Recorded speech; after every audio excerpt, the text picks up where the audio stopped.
In this tutorial, we're going to show you how to create toolpaths for the spindle that you can see on the screen at the moment. This is the follow-up video to the how to model a simple spindle for rotary machining video. And in this video, we will show you how to create toolpaths for the spindle you can see here. So first thing we need to do is we need to load the file from the previous video. So let's go up to File and we'll go to Open. And we need our rotary spindle file here. So let's just double left mouse click that to open that up. So with our file set up from the previous video, we can have a look at now creating some toolpaths for our spindle. So let's pop over to the toolpath menu by clicking this button just here. And the first thing we need to do is check our material setup. So let's go up to this button here and click on Set. Now the first thing we have is the diameter of our cylinder here, which is 4 inches. The XY datum will be the bottom left.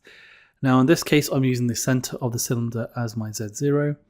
And for the model position in material, currently my model is actually 2 inches, which is the same as our diameter of our stock that we're using. Now if your model was less than the thickness of the material, then you need to position the model within the cylinder, leaving a gap outside or inside of the model. Next, I need to specify the rapid Z gaps above material. For the clearance, I'm going to go for 0.5, and for the plunge, I am going to go for 0.25. And then for the home start position, I'm leaving X and Y at 0, but for the Z gap above material, this must be at least half the thickness of your cylinder plus the highest of our rapid Z gap. So we can make sure that we can clear the block itself. So I'm going to set this to 0.25.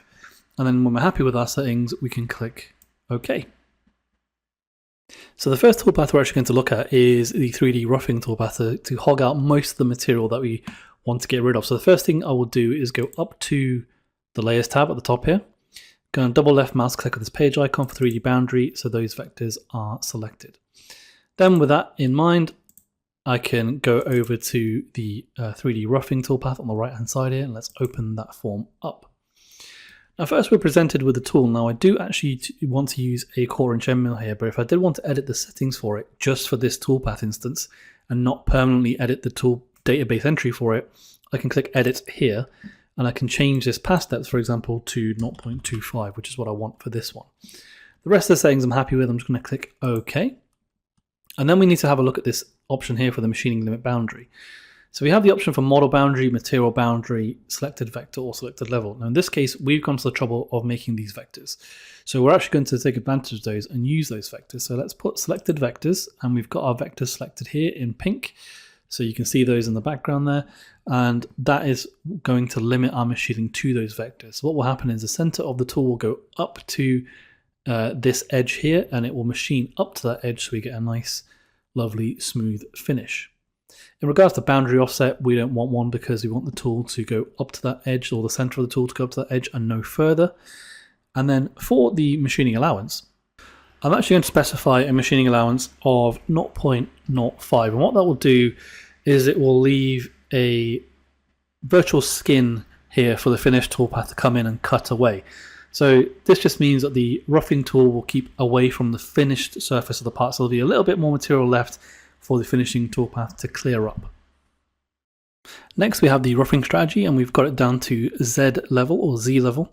Now what's going to happen here is if I just turn on the view for the rotary view here, the tool's going to come down and cut along the x-axis, and then it's going to make a short rotary move, which is the equivalent of the step over, and then cut back along here, and that's why the raster angle is set to 0.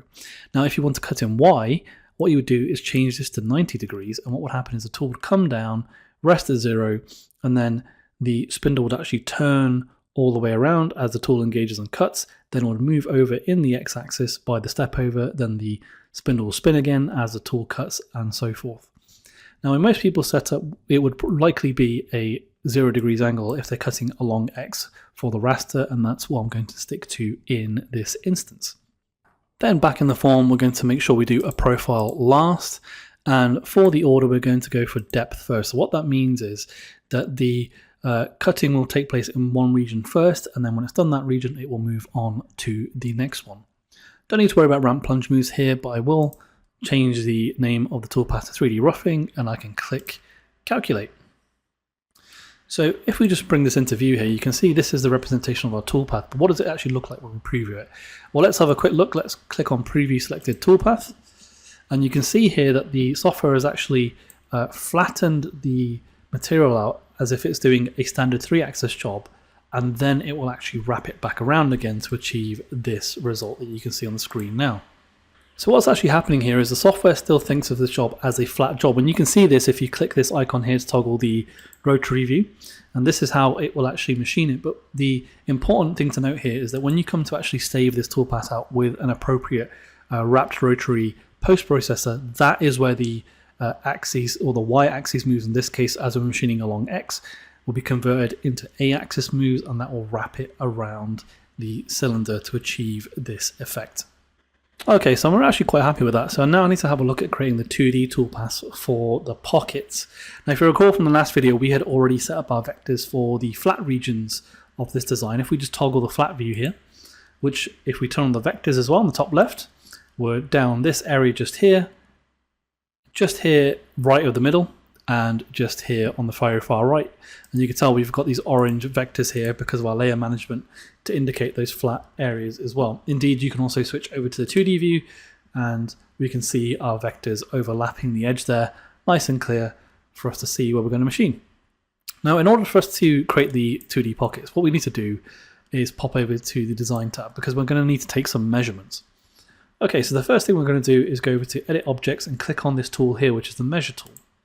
I'm going to hover my mouse all the way down here, and we want the option to be measure between 2 points, so we've got that checked.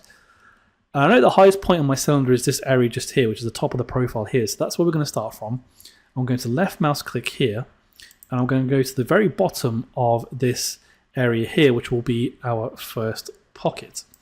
Now you can see the distance here it's saying is 1.075, so I'm going to need to make a note of that because that will be the depth for this particular pocket. So 1.075 for that first one.